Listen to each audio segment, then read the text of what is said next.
Hello, this is Darrell Castle with today's podcast. Today is Friday, July 19th, 2013, and today we are talking about war, always war in the Middle East, along with some intrigue.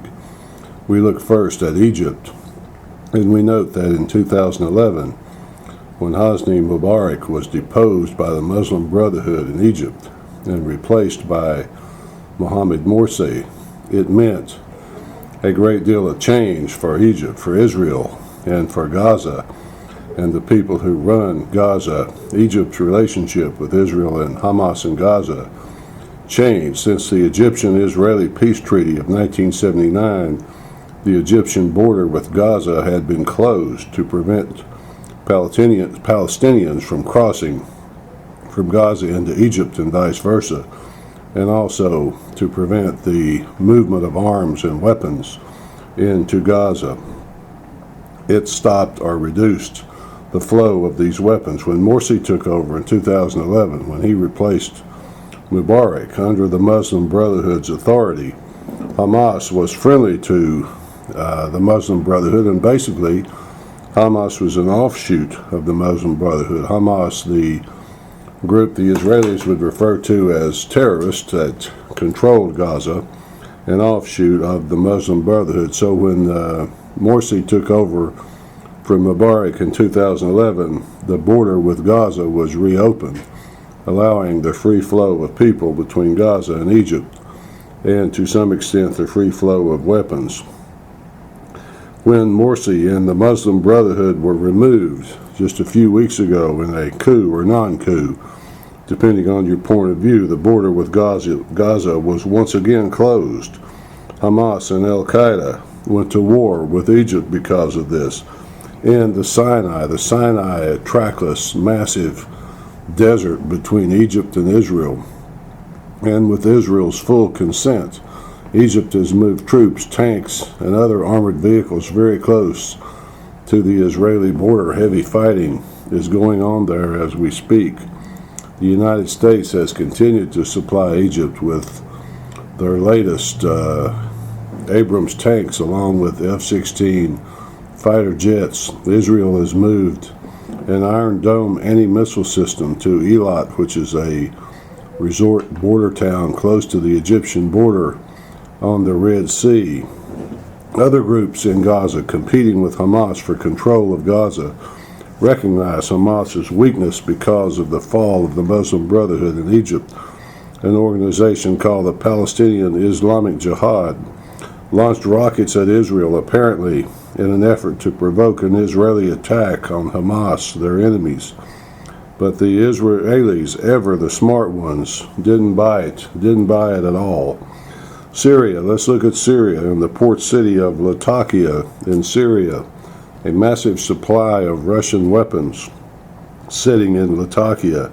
On July 5th, a military arsenal containing all of these new weapons shipped to Syria from Russia suddenly exploded.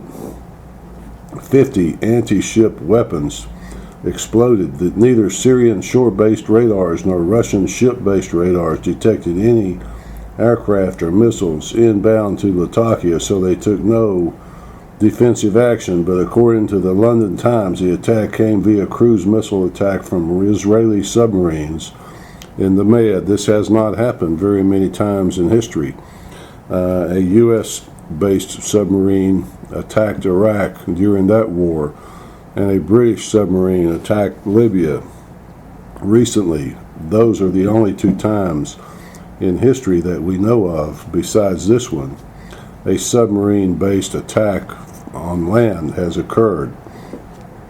According to the London Times, a cruise missile fired from an Israeli submarine deep in the Med hit Latakia. The target was 50 Russian P-800 anti-ship missiles delivered to the Syrians earlier this year. The P-800, range of 175 miles, supersonic, a devastating and unstoppable cruise missile, threatened the Israeli Navy and the new Israeli gas fields offshore.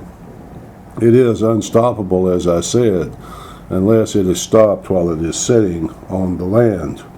and the Israelis, ever the smart ones, ever the mindful ones, checking with their human intelligence on the ground to make sure no Russians were in Latakia, launched their attack and apparently completely destroyed these weapons.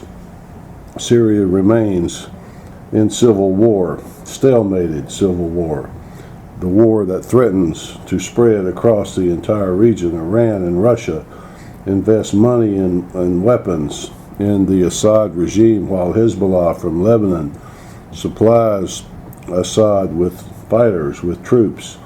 And at the same time, NATO and the United States and the West, along with their Middle Eastern allies like Qatar, supply the rebels.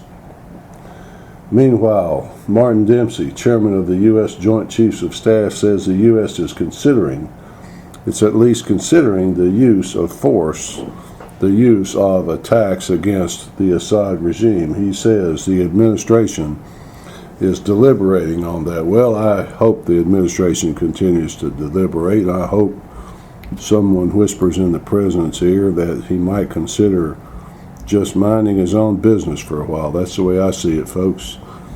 July 19th, 2013. Until next time, folks, this is Darrell Castle. Thanks for listening.